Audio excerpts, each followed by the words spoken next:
5 number question बोल रहा है कि एक पार्टिकल है जिसका मास हमको दे दिया इतना 200 mega electron volt by c square, जो कि हाइड्रोजन के साथ कोलाइड करता है, जो कि हाइड्रोजन एटम रेस्ट पे था। उसके बाद कोलिजन के बाद जो होता है कि वो जो पार्टिकल होता है वो रेस्ट पे आ जाता है और जो एटम है वो आगे मूव करने लगता है और उसके बाद वो अपने फर्स्ट एक्साइटेड स्टेट में चला जाता है।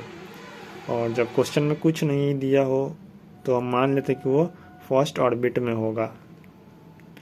तो इनिशियल काइनेटिक एनर्जी पार्टिकल का हमको दिया है n/4, तो हमको n का वैल्यू बताना है। और mass of hydrogen 1 giga electron volt per coulomb per C square दिया हुआ है। C square is light, speed of light का स्क्वायर। हमको मास हमको दे दिया है पार्टिकल का 200 मेगा इलेक्ट्रॉन वोल्ट, और क्या बोलते हैं कि मास जो है वो हाइड्रोजन का हमको दिया है कितना मास हाइड्रोजन का 1 giga electron by c square, जिसको हम लोग लिख सकते हैं 1 गीगा इलेक्ट्रॉन वोल्ट में होता है 1000 मेगा इलेक्ट्रॉन वोल्ट पर सी स्क्वायर।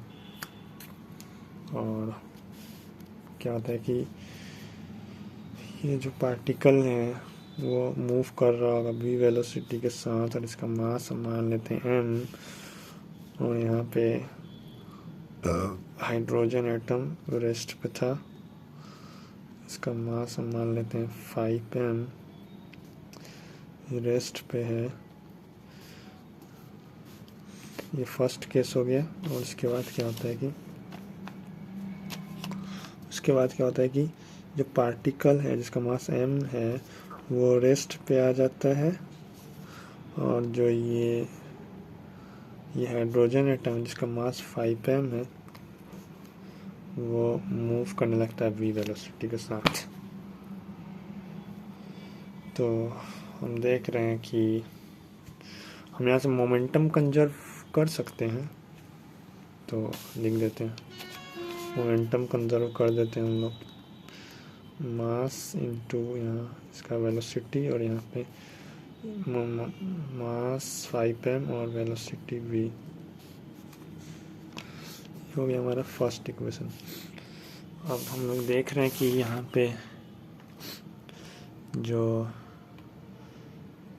यहाँ पे बोल रहा है कि इनिशियल काइनेटिक एनर्जी पार्टिकल का n/4, जिसमें से हमको n का वैल्यू पता करना है। तो जो पार्टिकल था उसके पास पहले v वेलोसिटी था, मतलब उसके पास काइनेटिक एनर्जी था। तो वो अब काइनेटिक एनर्जी गया कहाँ, तो वो काइनेटिक एनर्जी गया, तो हम लोग यहाँ से एनर्जी कंजर्व कर दें बाय एनर्जी कंजर्वेशन।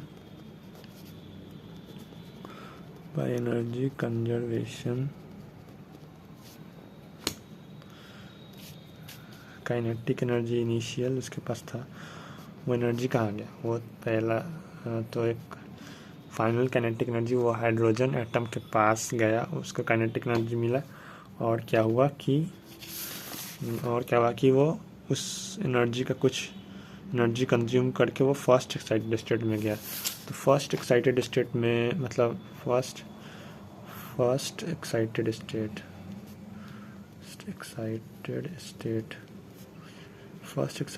मतलब n = 2 था। कहाँ पे n = 1 से कहाँ गया, n = 2 में गया। तो एनर्जी कितना लगा होगा उसको, एनर्जी उसको लगा होगा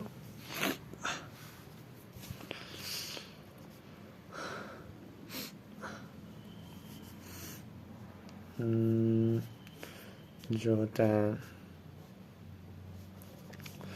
n = 2 के लिए एनर्जी होता है -3.4 z², n = 1 के लिए -13.6 z²। और यहाँ पे z का वैल्यू 1 होगा क्योंकि हाइड्रोजन एटम है, तो और हमको निकालना है एनर्जी का डिफरेंस, -3.4 और यहाँ माइनस माइनस प्लस हो जाएगा 13.6 3.46 प्लस 4 गया 2 0 1 10.2 इलेक्ट्रॉन वोल्ट एनर्जी। इतना एनर्जी लिया होगा हाइड्रोजन एटम अपने ग्राउंड स्टेट से फर्स्ट एक्साइटेड स्टेट में जाने में। तो काइनेटिक एनर्जी जो एनर्जी था उसके पास इनिशियली वो कहाँ गया, तो फाइनल काइनेटिक एनर्जी में गया प्लस इतना एनर्जी एक्साइट करने के लिए इतना एनर्जी दिया। तो हम लोग क्योंकि हमको काइनेटिक एनर्जी को हम लोग ऐसे लिख सकते हैं ना, काइनेटिक एनर्जी क्योंकि मोमेंटम सेम होगा तो ऐसा कुछ करते हैं जिसमें मोमेंटम आ जाए तो मोमेंटम सेम हो जाएगा। तो काइनेटिक एनर्जी को हम लोग mv²/2 होता है काइनेटिक एनर्जी। तो अगर हम m से मल्टीप्लाई कर देते हैं ऊपर नीचे mv²/2m तो क्या हो जाएगा m²v²/2m। mv होता है मोमेंटम और m²v² हो जाएगा मोमेंटम का स्क्वायर/2m। तो यहाँ से हम लोग लिख सकते हैं मोमेंटम का स्क्वायर/2m, क्योंकि मोमेंटम तो दोनों सेम ही होगा ना।